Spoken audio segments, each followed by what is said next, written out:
I've had a look through my pattern collection binder here and chose a cute collared button-up. We're using the Lutterloh system today to draft a custom fitting pattern made to measure. We only need 2 body measurements for this drafting, the bust and the hips. Then the special measuring tape included with the kit helps us connect all of the design dots to make our pattern pieces. I've chosen design number 81 from supplement 341, and I'm making the short sleeve view. The hip measurement is used for every dot below the waist, and the bust measurement is used for the dots above and including the waist. So starting with the back bodice, I place my pin in the ruler's slot at my hip measurement of 90 centimeters. Then I also place the pin through the cross on the pattern piece, and I make a mark with the ruler at the number 37 as marked on the pattern. I repeat for the remaining dots on the pattern piece marked at 35.5 and 31. Then I can switch to my bust measurement of 84 centimeters for the remaining numbers on the pattern piece. Now I can connect all of those dots to make my back bodice piece. Add a seam allowance. I'm adding 3/8 of an inch and 5/8 of an inch for the hems. This piece will be cut on the fold at the center back. I repeat this process for the front bodice, making sure to add a folding placket of 1 inch with a seam allowance of 3/8 of an inch. You can mark the button placement if you like and note the pocket placement for the left front piece as well. Cut 2 mirrored pieces. I make the pocket and cut 1. I make the sleeve and cut 2 mirrored pieces. The collar and the collar stand are both cut 2 mirrored on the fold. The sleeve band for this pattern is noted as being 6 centimeters by 45 centimeters, so to custom fit this piece, I adjust that length so that it matches the bottom of my sleeve. Then I cut 2 of these from fabric. That's it. Now we have all of our pieces. If you like, you can also sew a toile to get a good idea of the fit and make any final changes to your pattern. While this muslin doesn't quite have the drape we're looking for, it works for practice. I ended up going with a striped blue chambray washed cotton, which is soft and relaxed. Linen or a rayon blend would also be perfect for this project. We're going to sew this top together now step by step to have a lovely new casual summer top. Let's get started. Here is the wrong side of my pocket piece, and I'm going to add a strip of interfacing along the top edge. I'm going to place a 3/4 inch wide strip of interfacing along the top of the pocket 3/8 of an inch away from the top raw edge. And the interfacing is the length of the top of the pocket. I'll fold and press the top uninterfaced portion of the top of the pocket to the wrong side by 3/8 of an inch. We'll fold the top of the pocket this time to the right side by 3/4 of an inch. Pin along the side edges.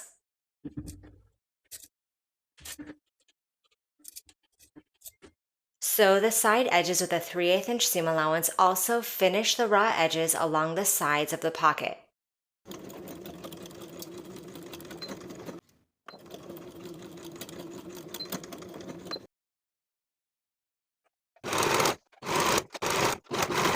Trim the top corners of the pocket, then turn the top flap right side out.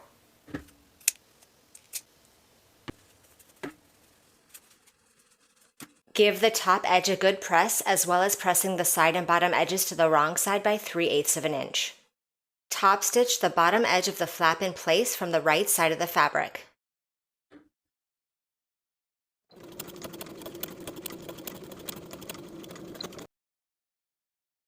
Here is the right side of my left front bodice piece, and I've gone ahead and marked the placement of the top of my pocket. I'll place the wrong side of the pocket onto the right side of my front bodice fabric along the marking. Pin the side and bottom edges. Edge stitch the side and bottom edges in place.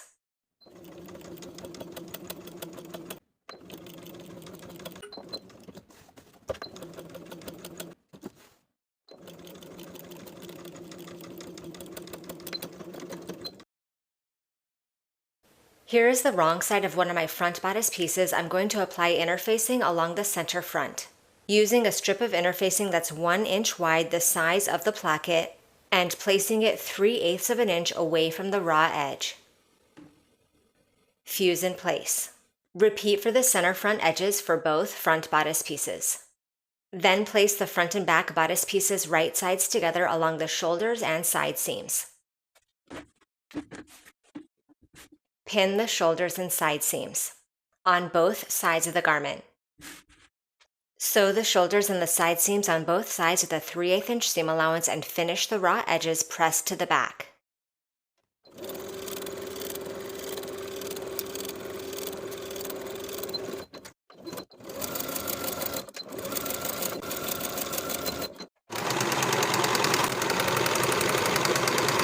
Apply interfacing to the wrong side of one of your collar pieces. Place the collar pieces right sides together and pin the outer and top edges. Sew the outer and top edges with a 3/8 inch seam allowance.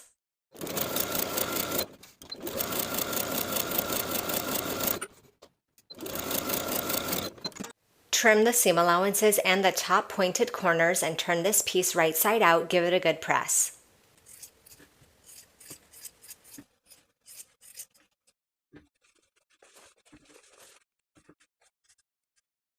Apply interfacing to the wrong side of one of your collar stand pieces. Place the top edge of the interfaced collar stand right sides together with the interfaced side of the collar. Pin in place.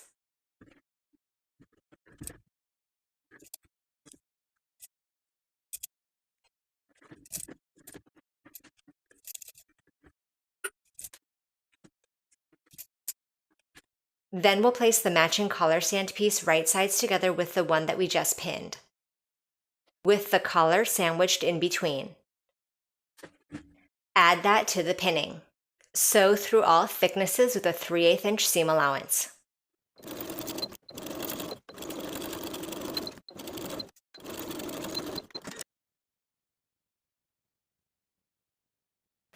Then we can flip those collar stand pieces downward and give it a good press. Now we can attach this bottom edge of the collar and collar stand piece to the top neckline of the bodice. Here is my bodice opened out flat from center front to center front, with the right side of the fabric facing me. I'm going to start pinning the raw edges of the collar stand right sides together with the neckline starting at the center back. Then continue pinning to the opposite edges.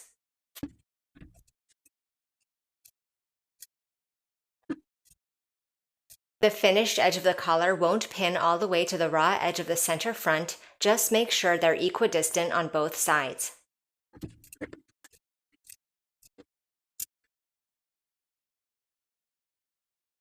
Sew the raw edges of the collar stand and collar piece in place with a 3/8 inch seam allowance.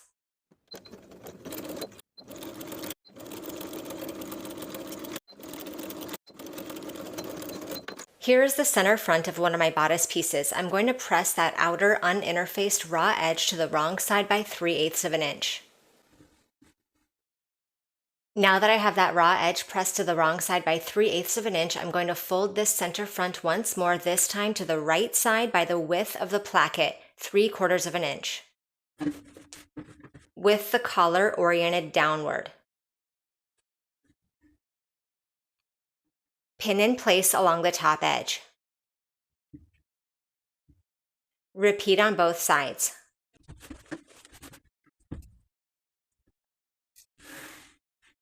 I'm going to be hiding my neckline seam allowance using single fold bias tape, and I've opened out and pressed one of the folds. Starting from one side of the placket, I'm going to place my bias tape right sides together, aligning the raw edge of that unfolded portion. Pin in place across.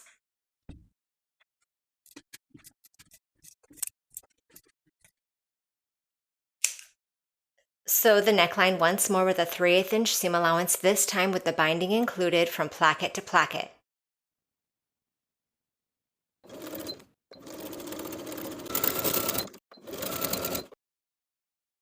I'm going to trim my seam allowance by about half to make sure that no raw edges peek out beyond the binding.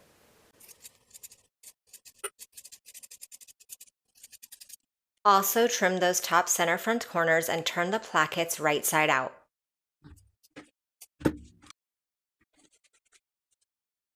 Give the plackets a press as well as pressing the seam allowance and the binding downward. We're going to sew straight across the neckline from center front to center front along the opposite folded edge of the binding.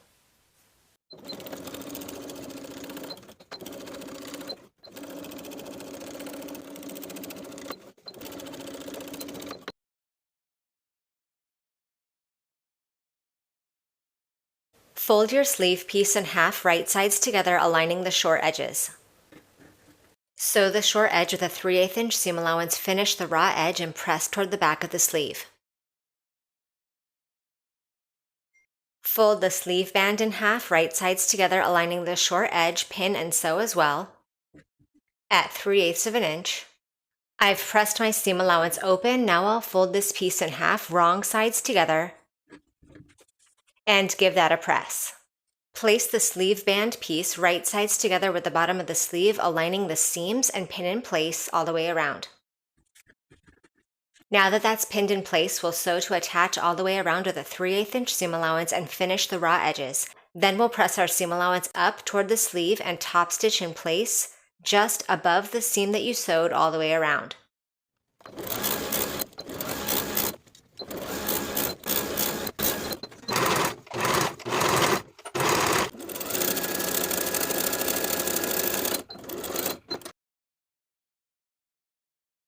Repeat for both sleeves, then place the sleeves right sides together with their corresponding armhole and pin in place, aligning the seams.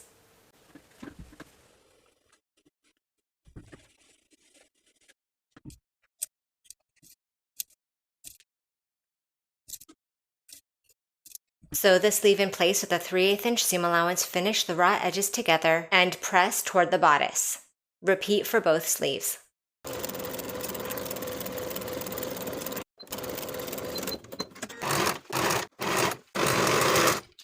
Here is the bottom edge of my bodice, and we're going to sew the bottom edges of the placket. With the initial 3/8 of an inch that we pressed earlier still pressed to the wrong side, we're going to press the width of the placket, that 1 inch portion, to the right side. Pin in place along the bottom, repeating on both sides. Sew the bottom of the placket with a 5/8 inch seam allowance on both sides, then finish the raw edges all the way along the bottom of the garment, including these peaked sections.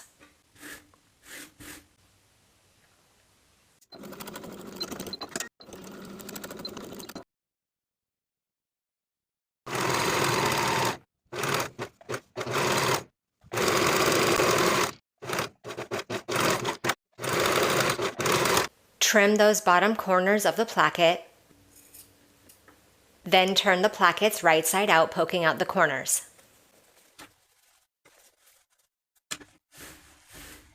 Press the finished edges along the bottom to the wrong side by 5/8 of an inch, including those peaked edges. Now that my bottom seam allowances are pressed to the wrong side, also make sure that the placket is cleanly pressed in place. From the top of the placket, we're going to edge stitch along that inner folded edge from the top to the bottom.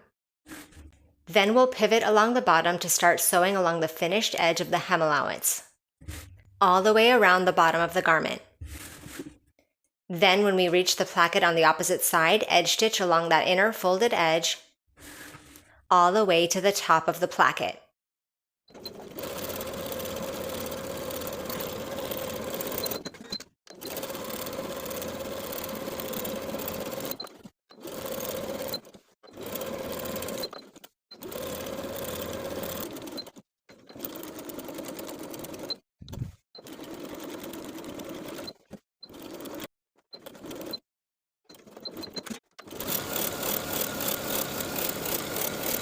I'm choosing to add 7 buttons to the center front. I've gone ahead and marked my buttonhole placement on the right front placket. Now I'll sew the buttonholes in place.